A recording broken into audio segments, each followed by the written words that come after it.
Hello and welcome to Higher Psychology at the Waterfront campus in Greenock. My name's Anne and I am one of the psychology lecturers here. So I just wanted to start off with some information about the entry requirements for the course.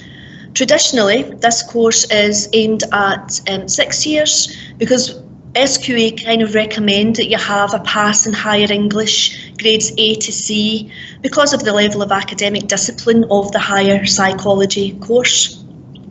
If you choose and are able to come and study with us, then you will study two different areas of psychology.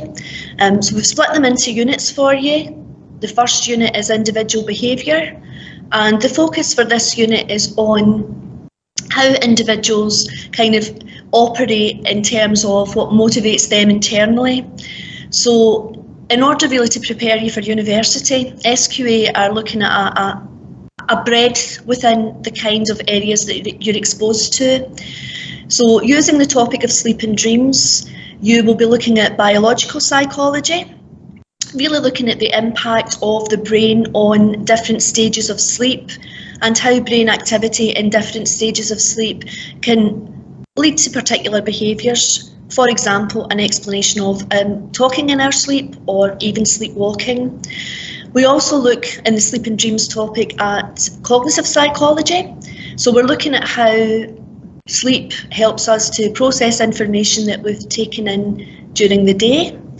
And finally, in terms of the dreams topic, we really are looking at symbolism within dreams, so quite interesting stuff really, and looking at a particular school within psychology that's called the psychodynamic school, and it really looks at this idea of what hidden motivations might actually be impacting our behaviours in a real sense.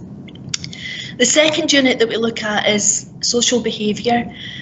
Lots of students find this one really interesting because there are lots of practical implications to this and lots of examples that students themselves can bring into discussions.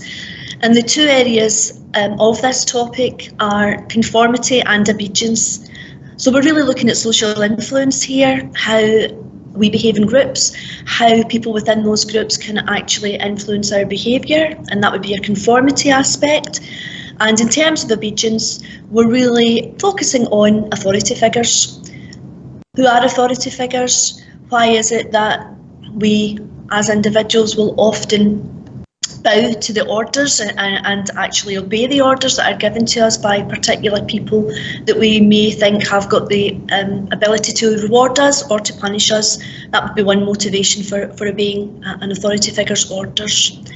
For those two units, the way in which they are assessed is in a final exam.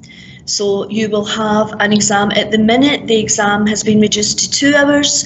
It can be anywhere between 2 hours and 2 hours 40 minutes, obviously depending on the kind of restrictions that we might still be under when we get to the next academic year. And that exam is worth 66% of your overall grade.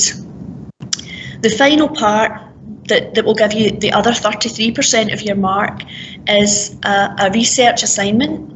So it's an independent piece of work that you are asked to carry out, and you'll be asked to plan, implement and evaluate a piece of research that you're interested in. Normally, students will carry out that piece of research in the area of study. So, for example, a number of students this year are looking at the relationship between the use of devices, technological devices that emit blue light, and whether or not that leads to either disrupted sleep or in fact it shortens the length of sleep. And in particular they're looking at adolescence because it's something that seems to be much more common with that generation of having your mobile phone beside you or your tablet or some kind of gaming console within your bedroom. So that's, as I said, that is something that is done as an independent piece of work. And like the exam, it is marked externally, so you'll be asked to meet a deadline to submit your final coursework, and it will be sent off to SQA, and it will be marked by other people who will be teaching psychology. So that's the kind of very brief summary of the course and how it is examined. really just wanted to say something about the importance of psychology as a subject in relation to the skills that it gives you. And the way in which the questions are set up and the way in which we run our classes, we're really trying to encourage students to develop these higher level skills. So not just rote learning, not just knowledge, but actually looking at evaluation, at questioning. For example, the ethics of a particular study. Was it okay that someone actually carried a study out if it meant that individuals in that study were harmed? And there's a lot of focus on the new exam, the new approach to psychology of the skill of analysis. And I think both of those are really important as preparation for university, but also maybe in certain job roles that people will go into where they really need to be able to problem solve, and they need to be able to look at the pros and cons of different things and to come to decisions about what might be the best way to take forward a task. In addition, you've got your common kind of run-of-the-mill skills that you'll have in your other subjects, so obviously communication skills.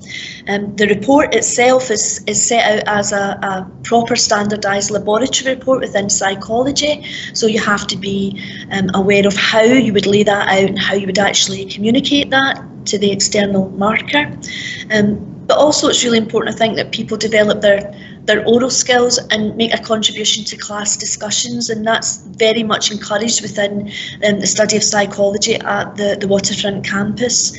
And I think finally, one of the skills that we would also hope to encourage is working with others.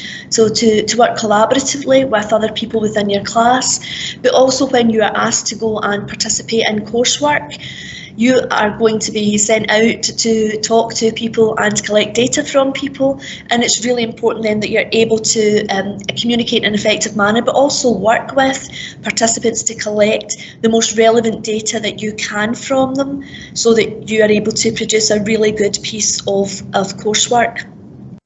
I think the final thing I'd like to say is, why should we study psychology? Why is it important in terms of progression? So quite a number of our students who come on and study higher psychology, their aim is that they want to go and pursue a degree in psychology at a university, and that's absolutely fine and great and wonderful that they want to take the subject further. And if people tend to do that, then they might then decide to specialise in an aspect of psychology, so maybe clinical psychologists, maybe aspects of practical elements of psychology, such as counselling. They might want to go into some form of criminology, where psychology would definitely be of benefit. Or there's a growing area really of what we call occupational or industrial psychology, where people can be employed by huge companies and they're looking at stress within those companies, how to minimise the impact of stress on employees, look at ergonomics and how rooms are set up and how that is most beneficial to get the maximum impact from your employees. So there's that kind of almost niche way, but there are also other areas where psychology is an asset. I've had a number of students over the years who have been applying for medicine, and they've actually been advised by universities to take psychology as a higher, and it just gives an extra dimension to the elements of science that some of those students might be studying, and that's really quite important. In terms of other areas, psychology is valued very much if you're going into teaching, social work, other health and care professions, and maybe business, and sometimes people don't think about that in terms of business, but there's lots of really good basis for psychology in careers in marketing and advertising, and even just in terms of management itself, the skills that you will gain through any degree, but maybe some of the skills that you'll gain through understanding how individuals interact with each other can set you up for careers in areas that you might not even have thought about before. So I think that's all I need to say.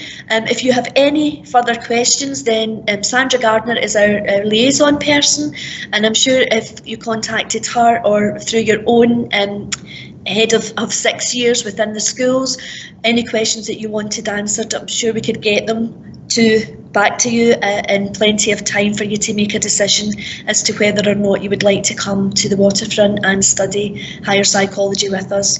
Thank you so much for listening, and I look forward to seeing you in August 2022 for the new academic year. Thanks again. Bye.